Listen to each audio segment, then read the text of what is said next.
mi pasado. O sea, es en una forma imperiosa. Dios debe destruir mi pasado. Y en una forma de introducción, es una vida auténtica de un cristiano. A manera de introducción, agarras la introducción y agarras la conferencia. Una auténtica vida de un cristiano marca un antes y un después. Un verdadero cristiano tiene un antes y un después. O sea, el verdadero cristiano cambia inmediatamente y empieza a vivir una vida diferente en el momento en que se convierte. La Biblia marca una vida vieja y una vida nueva en Cristo. Claro que es muy importante entender ese punto, el concepto, ¿verdad? La primera es que tú haces cuando recibes a Cristo como tu Señor y como Señor y Salvador, es una decisión. Tú tomas una decisión, cada uno de nosotros tomamos una decisión, es una decisión. Lo que tú tomaste es una decisión y ahora vienen los cambios. No es al revés, como muchas personas piensan, que van a llegar a la iglesia cuando estén limpios. Eso no existe en la Biblia. Tú llegas tal y como estás. Así Dios te ama, así Dios te quiere. No es que tú te tengas que limpiar y allá dejar lo que tienes. No, así como vengas, venid a mí como estéis cargado y trabajado y yo os haré descansar, dice el Señor. Y entonces, en segundo lugar, es que tú dejes tu vida pasada, que tú la dejes. Pero el primer punto, pues quiero remarcar que es una decisión la que tú tienes. Ahora, dejar la vida pasada conlleva a dos vertientes. Una, ese es el meollo de la conferencia. Una, dejar tus pecados. Ahí no hay negociación. Dios no negocia con el pecado. Dios no permite un poco de pecado en tu vida. Dios no lo puede tolerar, es intolerable el pecado en tu vida. Eso no lo puedes ir dejando poco a poco. Tiene que ser drásticamente y inmediato. Te conviene que sea inmediato. Nos conviene como cristianos, hijos de Dios, que sea inmediato. Ahora, tú antes no podías dejar el pecado. Ahora ya puedes dejarlo. Ahora, por eso está el Espíritu Santo en nosotros. Ok, y la segunda vertiente de la vida pasada es que hay cosas que Dios te está pidiendo y que no necesariamente son pecados. Y ahí es donde Dios está trabajando, en esa área. Está trabajando con muchos de ustedes muy fuerte, con muchos, ¿verdad? Y por eso les va mal, porque no entienden. Y no necesariamente es pecado, repito. A lo mejor podría ser que Dios te esté demandando las amistades que tú tienes, que cortes con esas amistades. O que cortes con un trabajo que no es el que Dios te quiere para tu vida. Seguramente ya Dios te lo ha dicho. Donde muchas personas quieren corromperte. O donde tú tienes un sueño. Yo tengo un sueño y quiero hacer y construir y hacer. Y tú no quieres deshacerte de ese sueño, antes entregárselo a Dios. Y no son malos los sueños, los anhelos que tú tengas. No es nada malo, claro que no es malo. O sea, eso no te hace pecador. Pero lo importante es que tú se lo entregues a Dios antes que tú estés abrazando algo que tú crees que está bien, o que Dios está demandando más consagración, o que Dios te está demandando más tiempo. Dios está pidiéndote más tiempo en tu vida cristiana, más tiempo en estudios y más tiempo y más preparación. O hay personas que están recordando su vida pasada y anhelan su vida pasada y anhelan como en el desierto. ¿Se acuerdan? Cuando salieron del Egipto, que Dios los saca al pueblo de Israel, de los hebreos los saca de Egipto, y ellos estaban caminando en el desierto. Dios los llevaba a la tierra prometida, y ellos cada día, cada instante, cada minuto decían: allá en Egipto nos iba re bien. Allá cuando yo vivía con mi compadre, que vivía, no hombre, ahí qué felicidad. Y que yo cuando vivía con aquella mujer, no hombre, qué comparada con este. Eso Dios lo aborrece. Dios eso lo aborrece. Y por eso Dios estuvo disgustado 40 años con una generación. 40 años no pasaron a las promesas porque ellos anhelaban, pensaban, se acordaban de todas esas cosas que ellos, ¿verdad? Aterrizado a los cristianos, pues aterrizado a los cristianos es muy sencillo. ¿verdad? Que tú estés acordándote, es que yo antes tenía dinero, porque Dios no me lo quiere dar, o antes yo tenía fama, ¿verdad? Y era el más agradable en el trabajo, y ahora me dicen el religioso, el aleluyo, ¿verdad? El cristianito, y se burlan de mí, y tú dices, yo te tengo que andar con mi Biblia, y soy la burla y la calumnia de los demás. Eso Dios lo aborrece, que tú no resistas como un hombre y una mujer de Dios. Ok, ese es lo que tenemos que entender. Eso es más o menos la introducción. Vamos a Hechos, versículo 9. Hechos 9, aquí en Hechos 9, quiero empezar a leer, dar una pequeña introducción de este capítulo, o mejor dicho, de este libro, el libro de Hechos.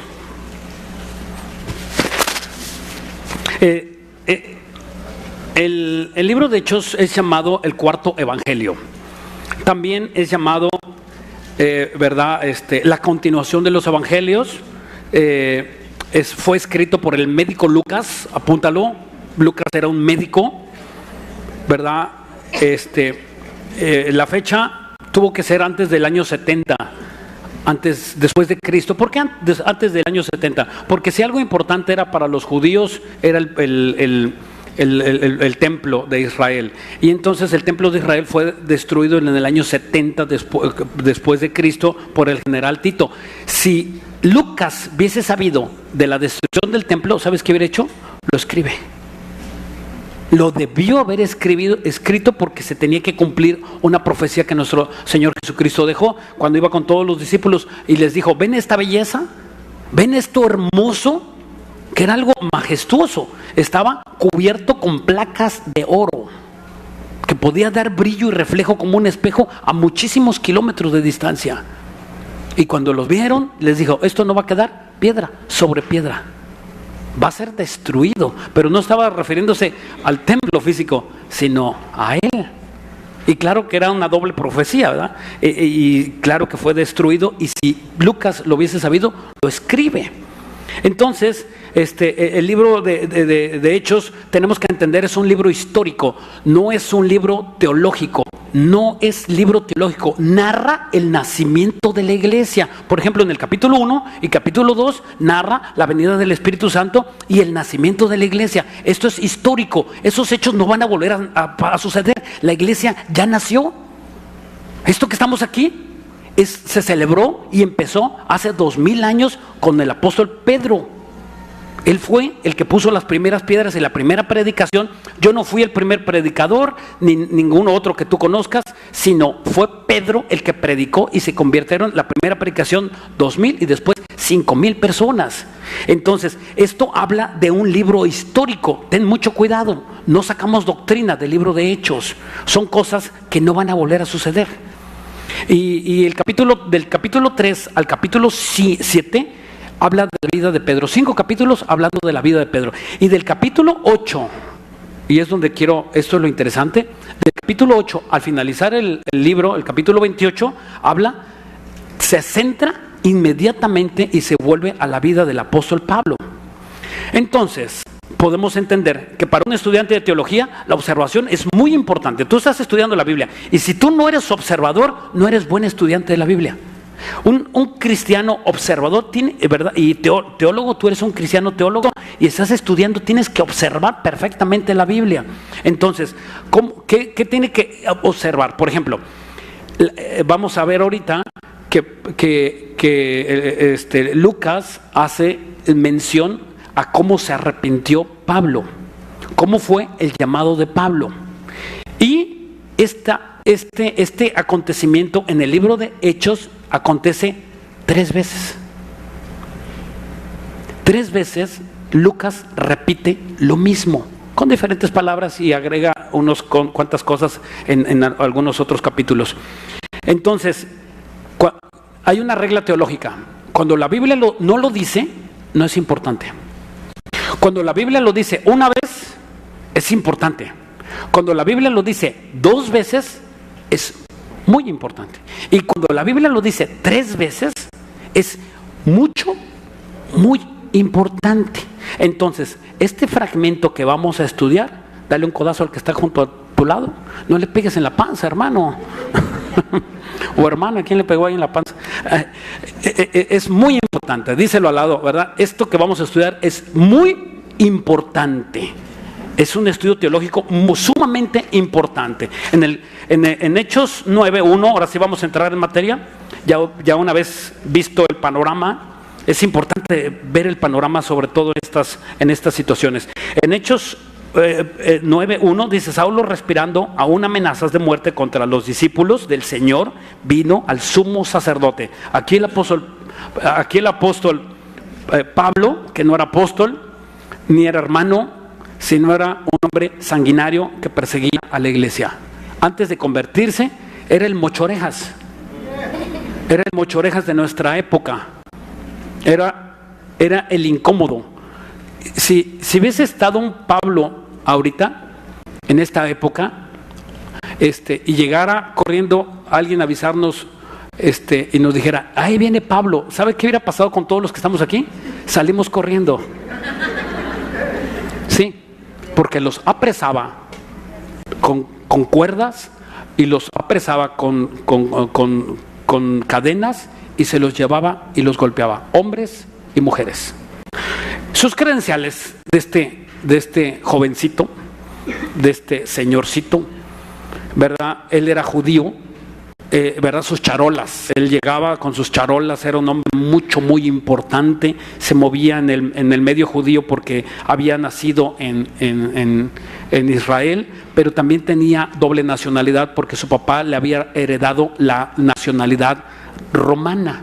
Entonces tenía injerencia con los romanos y tenía injerencia con los judíos, con los religiosos de esa época.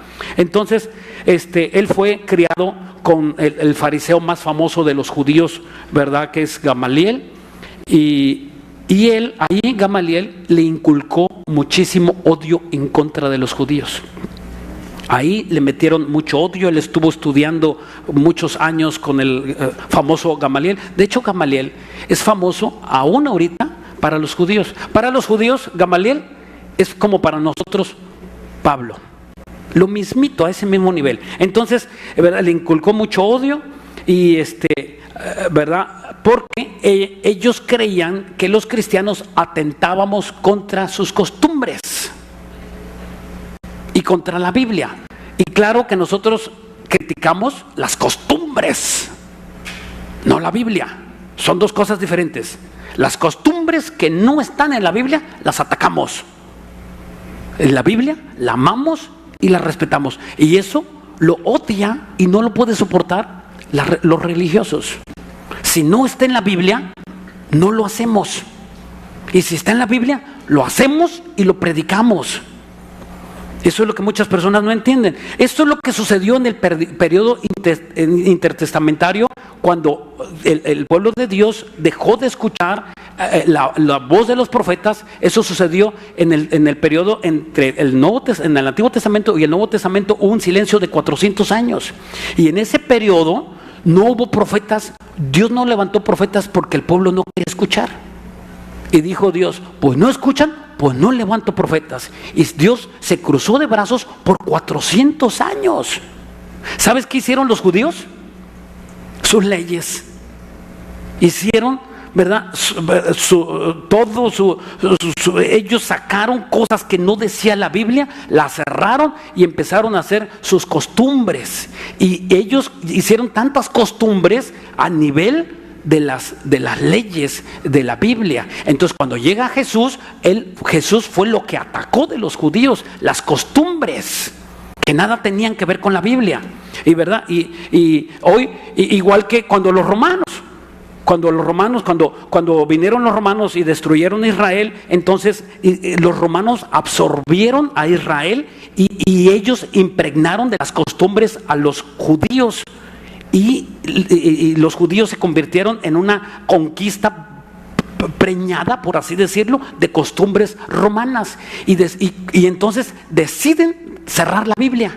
Se cierra la Biblia y entonces empiezan las costumbres romanas o católicas romanas. Y hoy esa religión está llena de costumbres que nada tienen que ver con la Biblia. Y hoy, igual, ¿cuántos cristianos y pastores y hermanos que tú conoces han cerrado la Biblia y están llenos de costumbres que nada tiene que ver con la Biblia?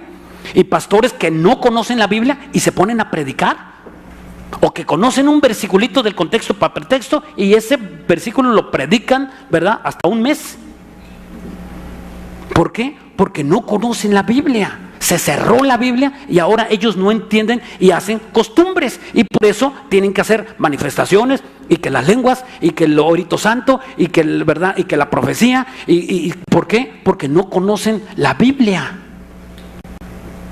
Cuando tú vayas a un lugar de estos y no se abre la Biblia y no se predica la Biblia, sal corriendo y cuéntaselo a quien más confianza le tengas. Versículo 2. Regresamos a nuestro texto. Versículo 2. Y les pidió cartas para las sinagogas de Damasco, a fin de que si llegasen algunos de los hombres o mujeres del camino, las trajese presos a Jerusalén. A los cristianos por primera vez se les llamó a los del camino. Por primera vez se les llamó del camino. Ya después se les llamó a los cristianos, se nos llamó tal y cual nos decimos, los cristianos. Los cristianos evangélicos, los cristianos que seguimos la doctrina bíblica, somos los cristianos evangélicos, porque entendemos en el evangelio, aunque ahora todo el mundo se dice cristiano. El cristiano auténtico, ¿verdad? Y dice aquí que eran los del camino. ¿Y sabes qué estaban haciendo en el camino? No iban a ver a las comadres o a los compadres, no andaban de fiesta, sino que andaban predicando. Era un común denominador de los primeros cristianos del siglo. Predicaban y salían a las calles a predicar, y los veías ahí con sus Biblias predicando. Esta es la actividad que nosotros los cristianos tenemos que hacer. Entonces, Pablo, este hombre, antes de ser el apóstol, tenía autoridad y permiso para atrapar, para menospreciar, para golpearlos y llevarlos cautivos a muchos cristianos. Era el azote de esa época.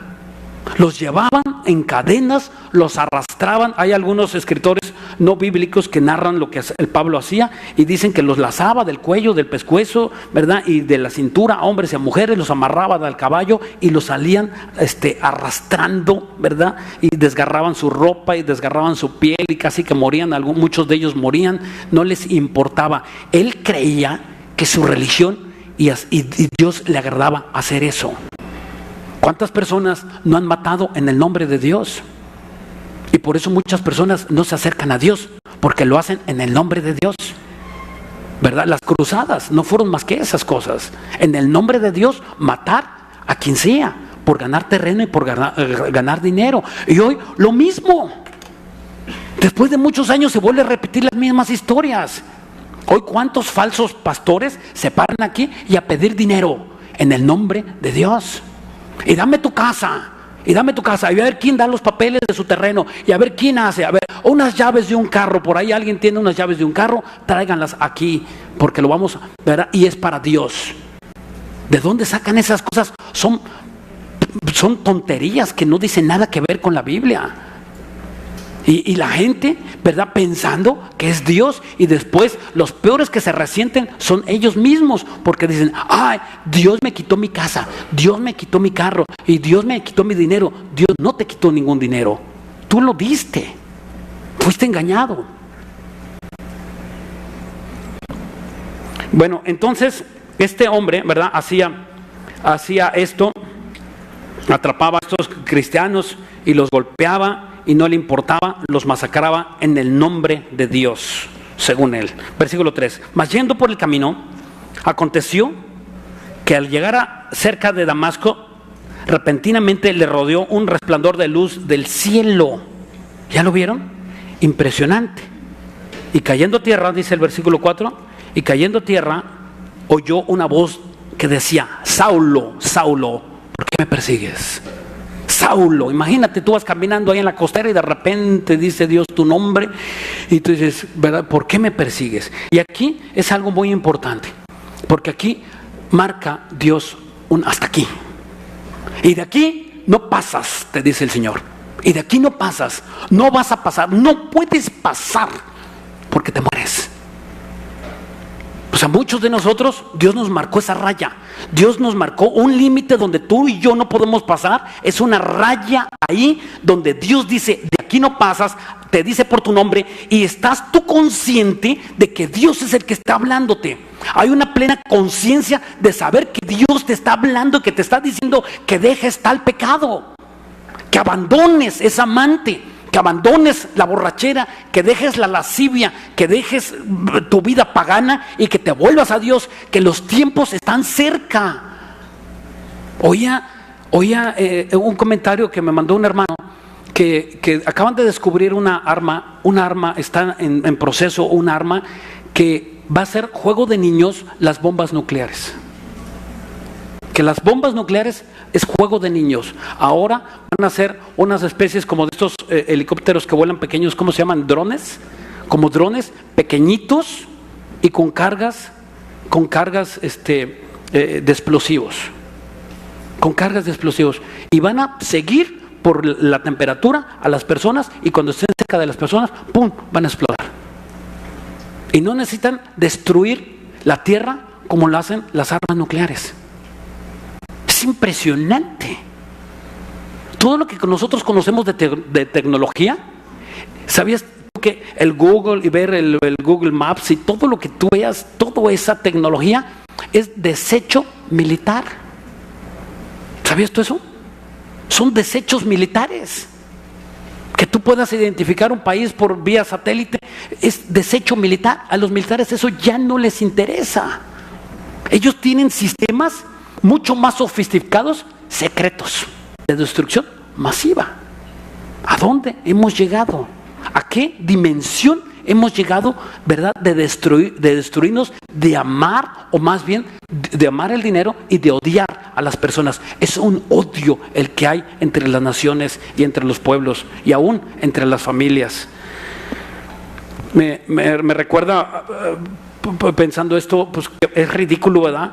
Que cómo Dios puede hablar a una persona y no frenarte, ¿verdad? Tú vas caminando en la calle y de repente oyes, dices, ay, caray, y tienes una reflexión. No es que oigas una voz, sino simplemente tienes una reflexión. Dices, seguiré, iré con mi amante en este momento, o me regresaré con mi esposa. Ay, voy a robar este dinero, voy a vender esta droga, y hay una reflexión. Hay una reflexión, hay un momento de que si tú abres esa página pornográfica o no la abres, decides, hay una convicción, hay algo que pasa en ti, está pasando en ti, está hablando la conciencia, el Espíritu Santo o el Espíritu humano te está hablando para que tú no hagas tal cosa, y te endureces. Cada que tú decides no pecar, cada que tú decides pecar, te endureces, y para la otra es mucho más difícil que te puedas arrepentir. Por eso es muy difícil dejar a un amante, porque tienen una costumbre, o la pornografía son costumbres, son hábitos que se han adquirido hasta que tú no te arrepientes. Entonces, ese tipo de personas te van a estrellar un día, y Dios lo que quiere no es que te sometas y estés aquí hincado y llorando y sufriendo. No, Dios quiere, escúcheme, visitas y amigos que nos visitan, Dios quiere que tú no sufras allá afuera. El mundo te acarrea sufrimiento y desgracias. Y aquí, en la presencia de Dios, cuando tú vives en la presencia de Dios, el que habita el abrigo del Altísimo mora bajo la sombra del Omnipotente, ahí tú vas a estar seguro. No te va a acontecer ningún mal. Muchas personas que han decidido pecar y dan testimonio, dicen, si yo me hubiera arrepentido, no me hubiera enfermado de ese SIDA. Si yo me hubiera arrepentido, tuviera todavía mi negocio. Si yo me hubiera arrepentido, y les decimos, el hubiese no existe. Tú no quisiste hacer caso. Y ahora es el momento que estás pagando las consecuencias. Y antes de que llegue ese momento, Dios te está hablando. Como le habló a Pablo. Hasta aquí. Me recuerda una anécdota de un submarino, ¿verdad? Esa es una historia, nada más. Una historia no real. De un submarino los Estados Unidos salió a flote, ¿verdad? Que costó millones y millones y millones de dólares, y sale y lo meten al mar, ¿verdad? Inmediatamente un submarino nuclear poderosísimo con las últimas armas nucleares, ¿verdad? Iban, y imagínate ahí el almirante del submarino, ¿verdad? Con aquella soberbia, aquella arrogancia, vestidos pulcramente, ¿verdad? En el submarino, y no había quien los parara, y de repente en el radar identifican una lucecita y le dice el soldado: mi almirante, está una lucecita muy débil enfrente de nosotros. Y con arrogancia le dice el soldado: ordénele que se quite 2 grados a babor. Y entonces el soldado dice: luz pequeñita, insignificante, quítese 2 grados a babor. Y regresa y dice: no me quito. Y regresa el soldado con el almirante y dice que no se quita, temblando, ¿no? Dice que no se quita. Ordénenle una segunda vez que se quite esa luz baja pequeñita de enfrente. Somos el buque nuclear, el submarino nuclear de los Estados Unidos, pensó el almirante, y regresa y le da la orden, y regresa la luz, la respuesta, y le dice: no me quito. Dice: dígale, soldado, que somos el submarino nuclear Abraham Lincoln de la Armada de los Estados Unidos, y si no se quita, lo vamos a destruir, sea quien sea. No hay nadie que nos pueda detener. Y le dice lo mismo. Dice, y contesta, dice: no me quito, a menos que ustedes quieran chocar conmigo, porque soy el faro, soy el cuidador del faro de la isla de La Roqueta. ¿Qué quiere decir? Que la soberbia y la arrogancia es imposible que veas. Es imposible que veas tú con soberbia y arrogancia. Puedes ser el más sabio para los negocios, puedes ser el más, ¿verdad?, habilidoso, pero si tienes soberbia, es imposible que tengas prosperidad y tengas paz en tu corazón. Puedes ser doctorado, tener una disciplina, y puedes tener maestrías, pero si estás lleno de soberbia, y puedes saber mucha Biblia, pero si tienes soberbia, ¿de qué sirve? Y la soberbia es sentirse mayor que los demás. Es imposible que Dios te bendiga, al contrario, vas a sufrir. Lo que Dios quiere, cuando viene esa luz a tu vida, viene una luz y te revela y que tú estás mal y que tu vida tiene que cambiar, es el momento que tú tienes que dejar esa vida pagana, porque vas a sufrir, vas a chocar con una piedra, es lo que va a pasar. Y el diablo, déjame decirte algo, el diablo sabe pegar donde más duele. ¿Y sabes dónde es? Con los hijos. Con los hijos, con tu esposa,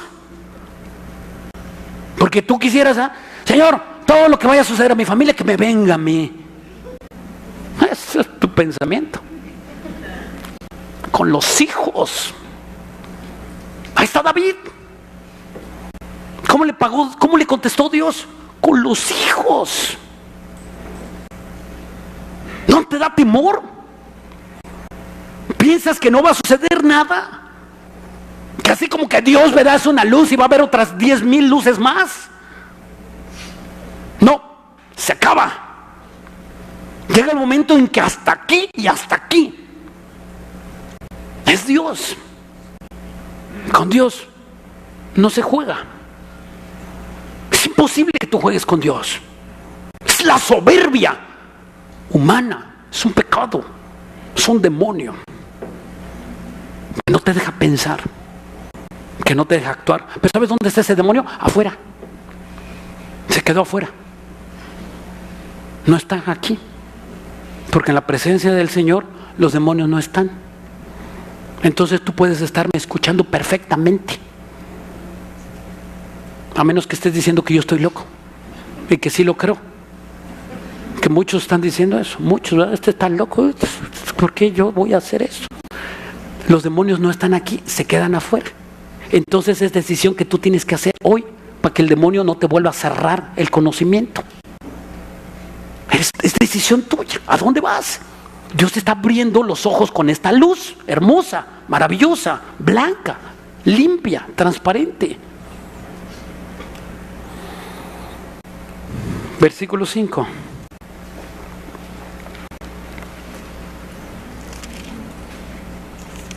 Versículo 5 dice, y le dijo, ¿quién eres, Señor? Y le dijo, yo soy Jesús a quien tú persigues. Dura cosa te es dar coces contra el aguijón. Imposible que sigas así. Imposible que no suceda nada. Imposible que una vez que Dios se presenta con tu vida, tú pienses que no sucede nada. Va a suceder. Porque ya Dios dijo que es imposible que des patadas, ¿verdad? Coces es las patadas que da un caballo hacia atrás y contra una oveja. Una oveja podría matarle a un caballo de patadas. Es imposible. Pues eso es lo que va a pasar cuando venga la reprensión. Imposible. ¿Habla Dios de muchas formas? Por supuesto que sí. Dios habla arriba de una luz, que te caigas de un burro, que te accidentes, que estés en el hospital o que estés en una predicación como esta. ¿Para qué? Para que hagas un alto a tu camino. Alto. Dios te está marcando un alto. O también Dios puede usar las enfermedades, una pérdida de un ser querido al que tú amabas, o te robaron, o la soledad, o la tristeza, o muchos problemas que estás pasando en tu vida. Hay algo que no está correcto. Y Dios lo que quiere es impactarte. No está bien que tú vivas afanado, no es de Dios. Y preocupado, ¿y qué voy a hacer? Y ahora, y tengo. No, la vida cristiana es descansar. Que tú estés en completo control de todos tus pensamientos. Que no estés afanado ni preocupado por alguna situación adversa y que se te quite el sueño. Eso no es de Dios. Tienes que venir y hacer cuentas con Dios, decirle, Señor, ¿en qué te he fallado? Y Dios te lo va a decir, porque es papá. Y te lo va a decir y te va a sacar, ¿verdad? O Dios necesita también, se vale de las traiciones que te han hecho, o de las necesidades, o de una extorsión, o lo que haya pasado en tu vida para impactarte. ¿Sabes cuál es el mejor método de enseñanza? Muchos que son maestros y que son pedagogos saben que el mejor método de enseñanza es el impacto. Una persona que está inmediatamente, ¿verdad? Por ejemplo, un adormecido, como hay varios adormecidos, un adormecido que está así y está, ¿verdad? En México yo conocía a un viejito que llegaba, se ponía un hermano, yo creo que sí era hermano, ¿eh? Se cruzaba de piernas, pero lo bien que se cruzaba de piernas y colocaba y ponía una bolsa abajo de la Biblia y a dormir. Y yo decía, no hombre, ¿qué? ¿Verdad? No lo conocía bien. Y yo decía, ¿qué hombre está orando? Decía yo, está orando. Y no, roncaba. ¿Sabes qué aprende una persona así? Nada. Absolutamente nada. El mejor método que Dios usa es la impresión. Cuando tú estás tenso, por ejemplo, vas en la calle, ¿verdad? Y tú vas en la calle caminando normal, vas a tu trabajo, vienes de tu trabajo y te dijeron, oye, ¿viste fulano? No. Oye, ¿no viste ahí que las personas que estaban en la calle? No. Eso es algo normal. Pero si esa persona, ¿verdad?, está viendo, no sé, está impactada, ¿verdad?, y viene alerta, ¿sabes qué hace una persona alerta? Ve y oye todo.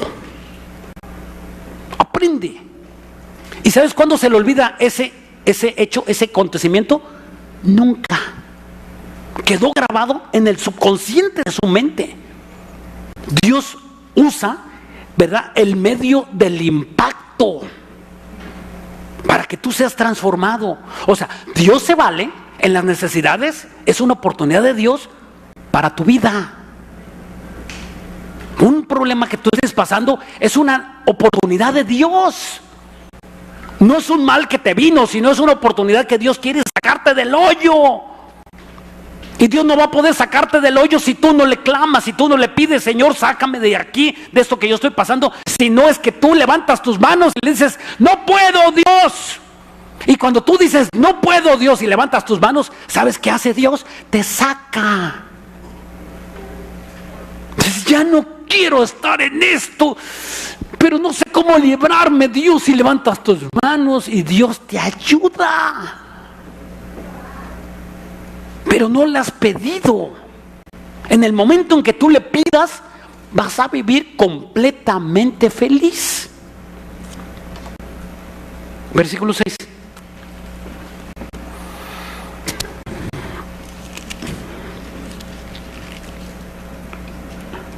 Versículo 6.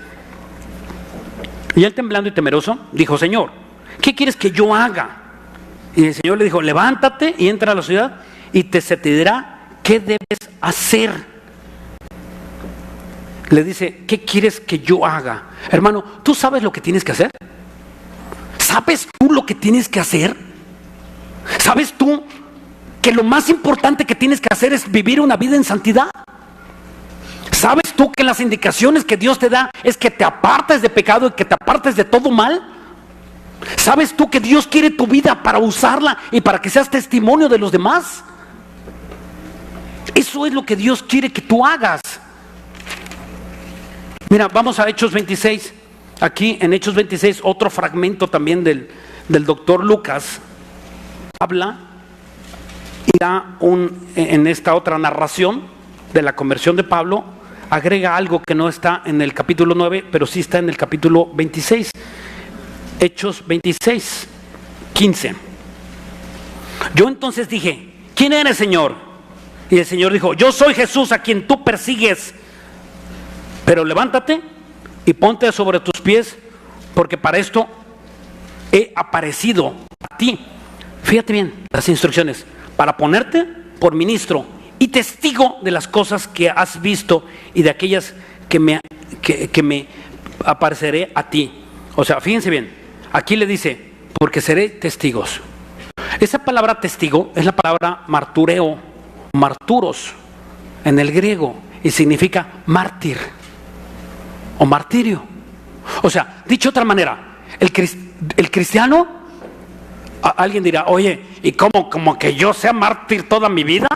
Y que sufra de aquí hasta que el Señor venga, toda mi vida voy a sufrir. No, ese no es el carácter del Señor.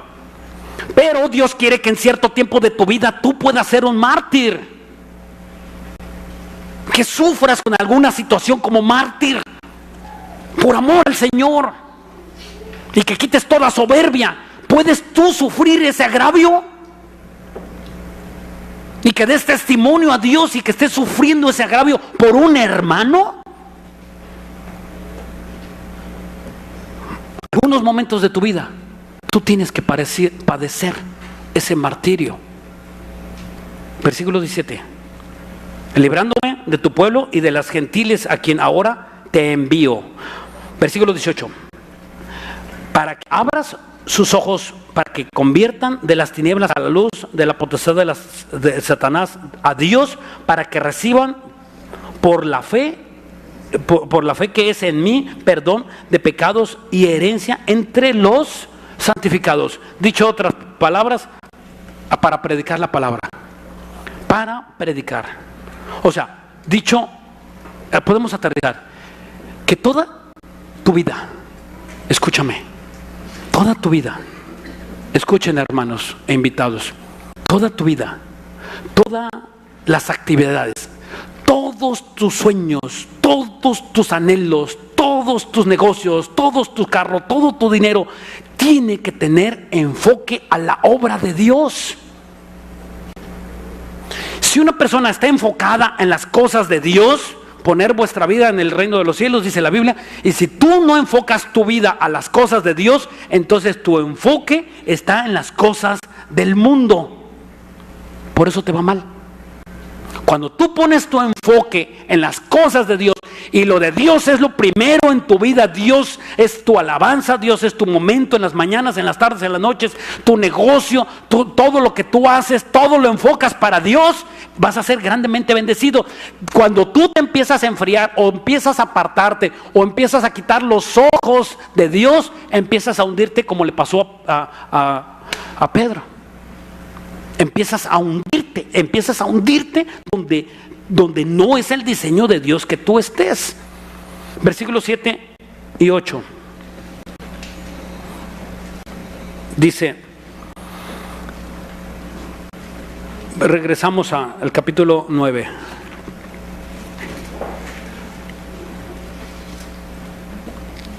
Y los hombres que iban con Saulo se apartaron atónitos, oyendo a la verdad la voz, mas sin ver a nadie. O sea, estos dijeron, es un fantasma, y salieron corriendo.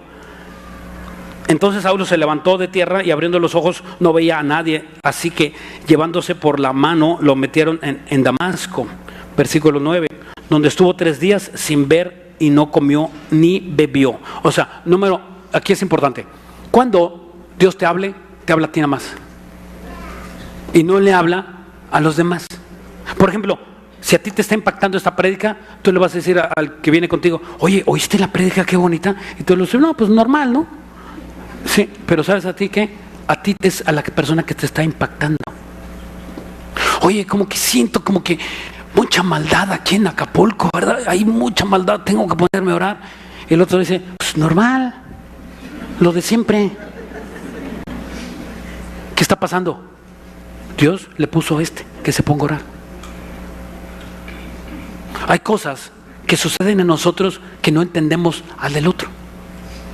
¿Por qué? Porque el Espíritu Santo le habla al otro y no a ti, y menos a los paganos. Dios le habla, ¿verdad? ¿Por qué Dios te escogió de tu familia?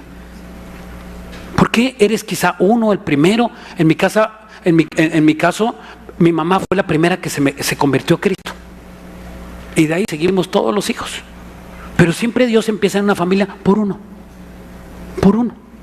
Y tú te sientes como que el bicho raro, ¿no? Oye, pero ¿cómo? Yo ya soy cristiano, pero todos los demás en mi casa no.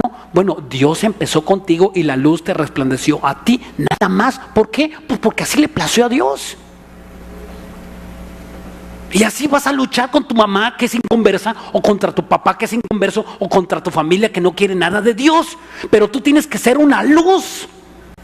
Tienes que ser la sal del hogar. Y la sal sirve para que tú digas, ¿qué hace la sal? La sal guarda, ¿verdad? Le echan la sal a la cecina que es riquísima, le echan la sal. ¿Y qué pasa con la carne? No se echa a perder. Entonces nosotros somos la sal. Y si la sal pierde su sabor, y si tú te enojas y criticas a los demás, no, es que ustedes se van a condenar en el infierno y van a ver, aquí dice el Apocalipsis, te van a morir. Y tú agarras y decías bibliazos a tu familia, dice la Biblia que la sal perdió su sabor. Porque si tú no predicas con amor, nadie te escucha. Tú eras peor que tu mamá o que tu papá, y ahora eres el más bueno. ¿De dónde sacamos eso? Entonces, si tú agarras a bibliazos a las demás personas, pierdes tu sabor. Y entonces lo que tienes que hacer es regresar al amor, predicar con amor y entender que Dios te escogió. Por la misericordia de Dios fuiste escogido. No hay así como que hayas hecho alguna cosa buena. No hay. Oye, hermano, porque yo debía haber sido algo bueno, ¿no? Algo bonito vio Dios en mí. Nada. Porque la Biblia dice que lo vil y lo menospreciado es lo que llama el Señor. ¿Quién eras? Vil y menospreciado.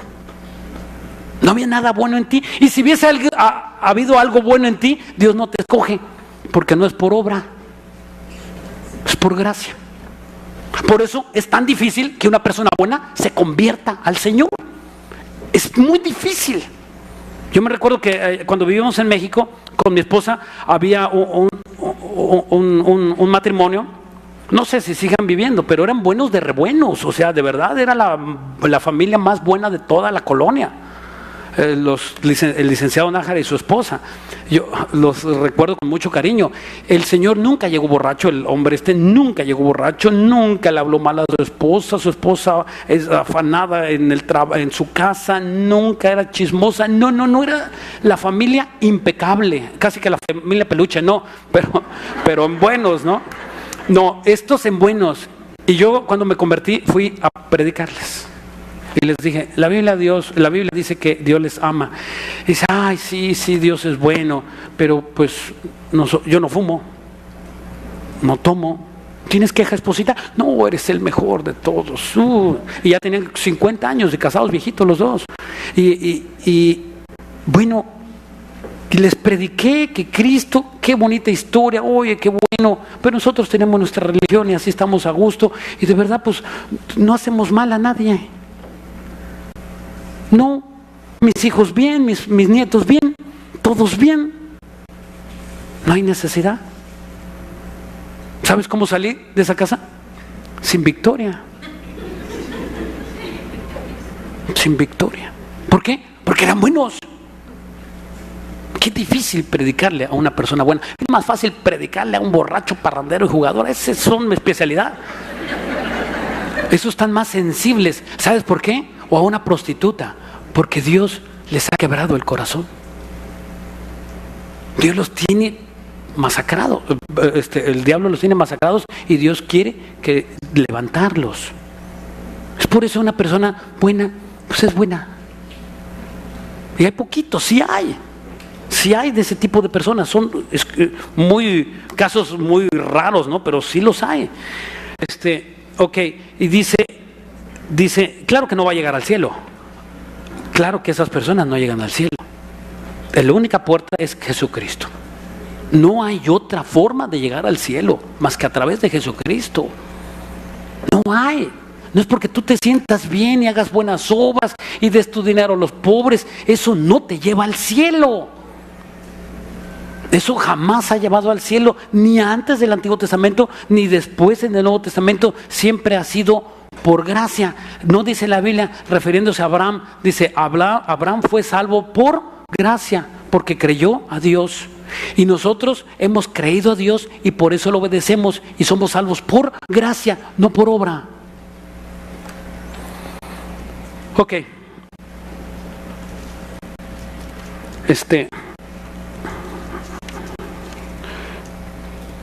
Bueno, entonces, regresemos a nuestro texto. Entonces, ¿qué no era Pablo una fiera? ¿Qué no era Pablo una fiera, verdad? Que atrapaba a cristianos y arrastraba a mujeres y a jóvenes, y que no era muy poderoso. Y le dice, ¿qué quieres que yo haga? Lo que sabes que quiere hacer contigo Dios, inmediatamente que tú te conviertes, es destruir la soberbia. Muchas personas se convierten a Cristo y les quedan rasgos o secuelas de soberbia. Escúcheme, no quiero decir que porque tú te conviertes a Cristo ya no seas soberbio. Puedes serlo y tú puedes cometer el mismo pecado o peores pecados que antes de que eras cristiano. Déjame decirte, o sea, el que seas cristiano no te exenta de pecado. Y un pecado muy común para muchos cristianos es la soberbia.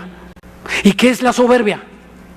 Escríbelo: autosuficiencia, arrogancia, altivez y pensamientos de superioridad. Que tú pienses que eres superior a una persona es un rasgo de soberbia. Que tú digas, es que yo ya tengo tantos años de cristiano, soberbia.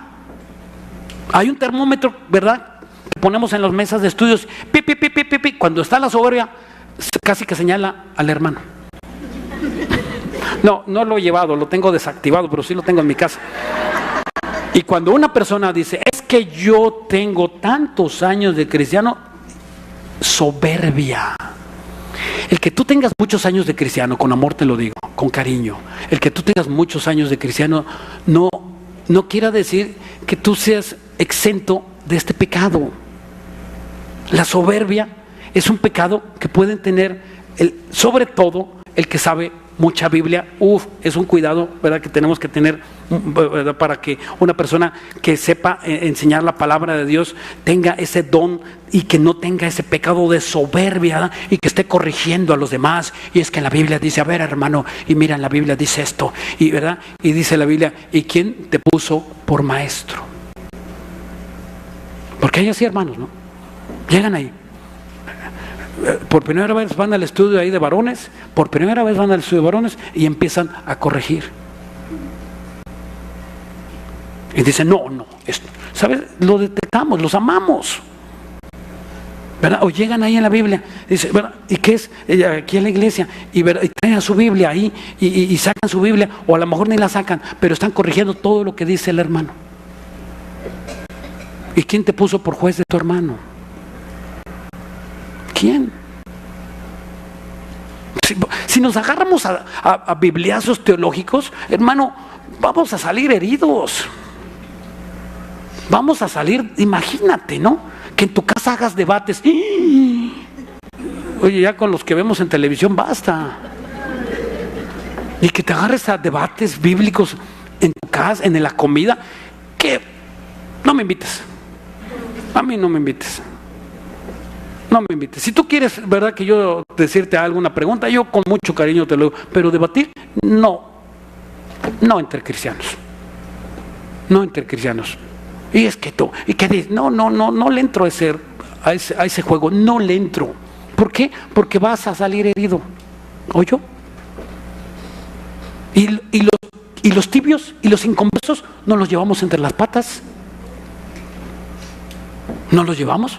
No, es que la Biblia dice que tú predicas mal y yo predico bien, y mira, y empezamos, ¿verdad? Y claro que tenemos que tener cuidado con los débiles en la fe.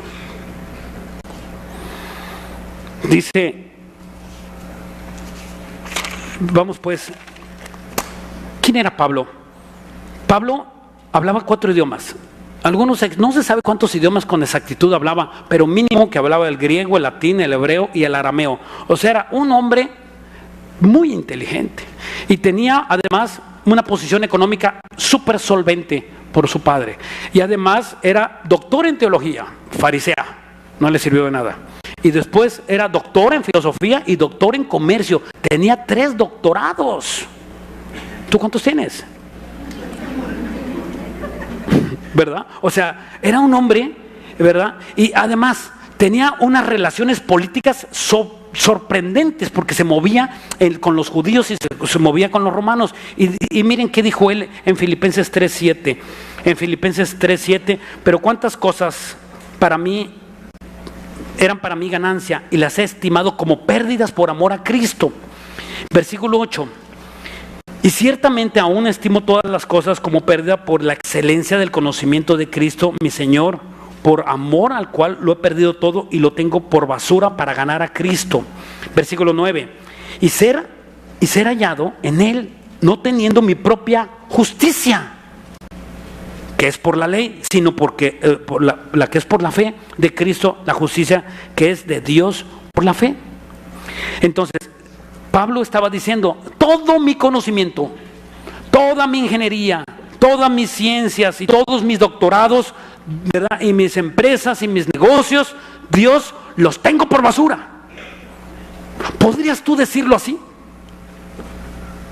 ¿Podrías decir que todo lo que tuviste antes de ser cristiano lo tienes por basura?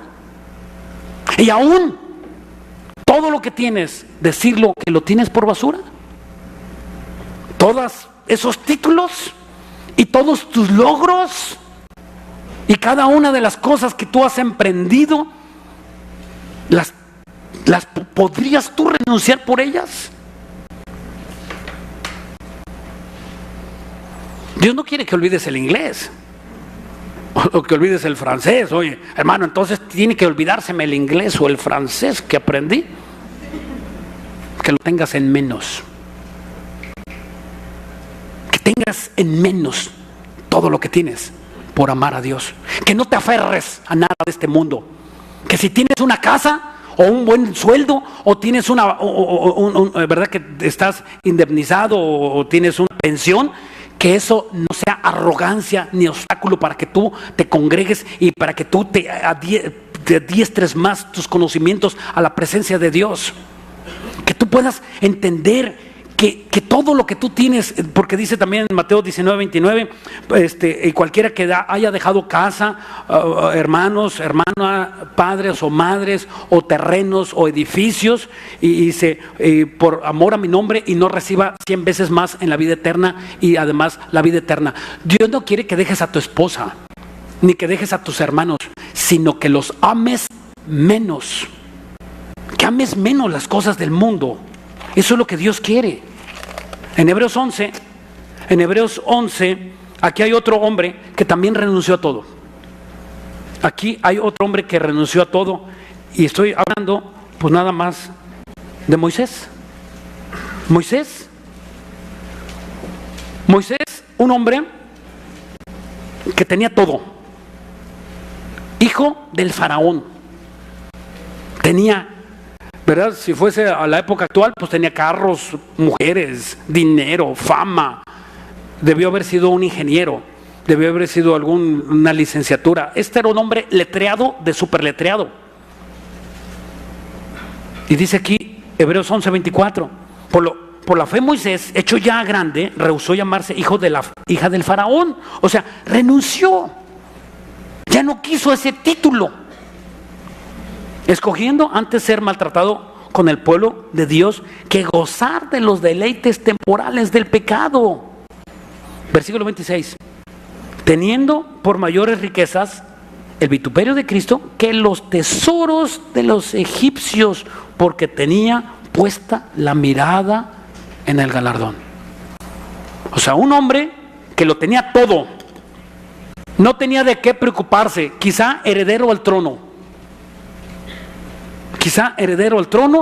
y él dijo, renunció, y se fue 40 años al desierto a vivir con su suegro Jetro, adiestrando ahí y acarreando y lavando vacas, y cerdos no había, pero si hubiera habido también los hubiera bañado, porque eran judíos y los judíos no tenían cerdos. Entonces este hombre renunció a todo por amor a seguir a Dios. ¿Qué continúa después de que tú conoces a Dios? Como que tu vida se queda así, como que tu vida queda ahí estancada y ya conociste a Dios. No, tienes que ir al estudio, a que conozcas por qué fuiste salvado. Versículo 10, vamos a nuestro texto, versículo 10. Y había entonces en Damasco un discípulo llamado Ananías, a quien el Señor dijo en visión, Ananías. Y él respondió, heme aquí, Señor. Y el Señor le dijo, levántate y ve a la calle que se llama derecha y busca en casa de Judas a un llamado Saulo de Tarso, porque he aquí él ora. Ya oraba, fíjate. Versículo 12. Y ha visto en visión a un varón llamado Ananías, o sea tú, que entras, le pones las manos encima para que recobre la vista. Entonces Ananías se espanta, respondiendo, Señor, he oído mucho acerca de este hombre, cuántos males ha hecho a tus santos en Jerusalén, y aún tiene autoridad de los principales sacerdotes para prender a todos los que invocan su nombre. Y el Señor le dijo, ve, porque instrumento escogido me es este para llevar mi nombre en presencia de los gentiles y de reyes y de los hijos de Israel, porque le mostraré cuánto es necesario padecer por mi nombre. Repito ese versículo 16, porque le mostraré cuánto es necesario padecer por mi nombre. Nosotros no queremos padecer por su nombre. Y Dios envía a todos nosotros un Ananías, símbolo de los maestros. Si tú no estás en un discipulado, nunca aprenderás las profundidades de la Biblia. Es imposible. No es solo. No hay llanero solitario. No hay una persona sola que tú digas, yo me autodiscipulo. No es eso, no pasa. Ni siquiera Pablo aprendió con un maestro. Y si tú no estás en un discipulado, ya sé cómo está tu vida. No te sirve el domingo, claro que es un alimento, y llegas a tu casa y llegas satisfecho. ¿Y el lunes qué pasa? El lunes empiezan otra vez los malos pensamientos porque no te alcanza. Vienes y comes, pero ¿cada cuánto comes tú? Comemos 3 veces al día. Y aunque des una comidota a la hora de, ¿verdad?, de la comida, y vas al pozole, y hay como las 8 o 9 de la noche, tienes otra vez hambre. ¿Y sabes qué pasa? Es lo mismo la vida espiritual. Es igual la vida espiritual. Pero a veces como que, ¿verdad?, no te da, no se manifiesta con un hambre, sino se manifiesta con un adormecimiento y con una forma apatía. Esa es la forma en que se manifiesta el hambruna espiritual. Enojado y no sabes qué hacer y tienes problema por acá, y eso es falta de alimento espiritual. ¿Y qué Dios va a arreglar mis problemas? Por supuesto, por lo menos los vas a entender cuando tú te discipulas. Miren qué dice el versículo 10 y 14. No, perdón, en el 15. ¿Cuál estamos? Aquí ya se me fue. El 15 y 6.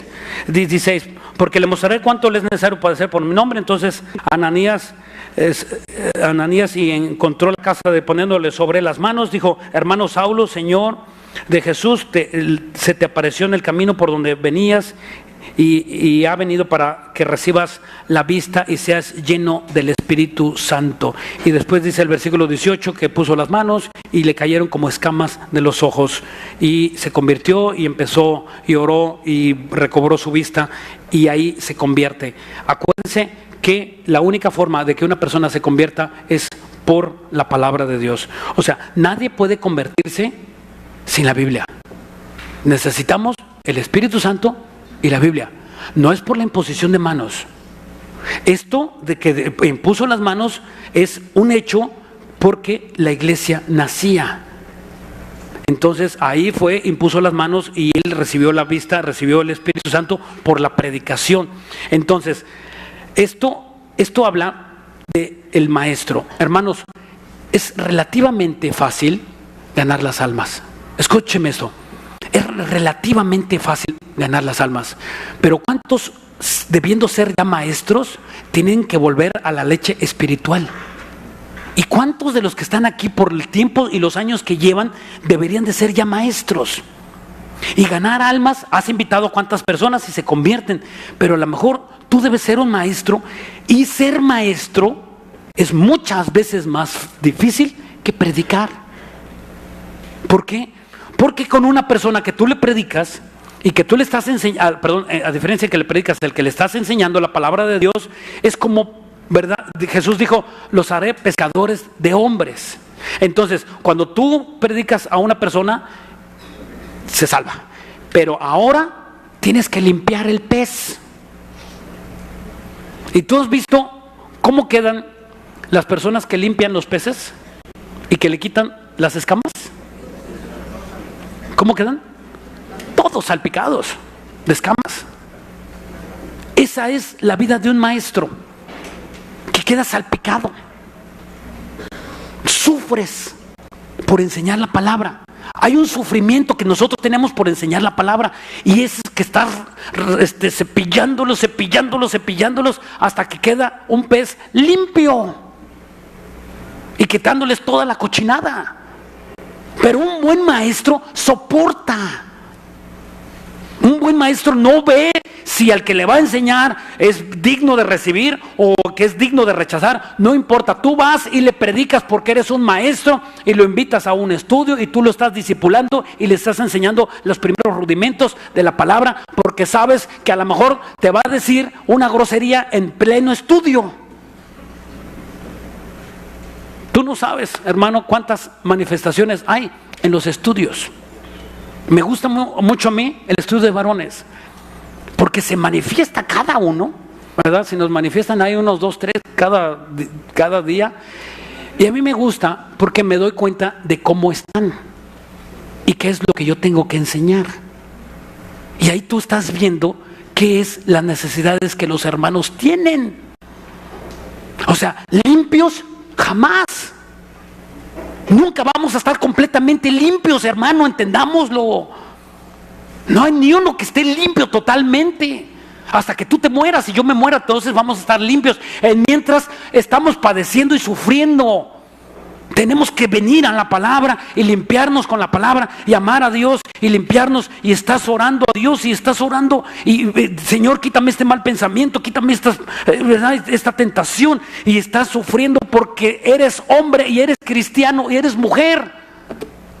No puede ser que una vez cada domingo y te alcance para toda la semana. Vives engañado. No dice eso la Biblia. Una vez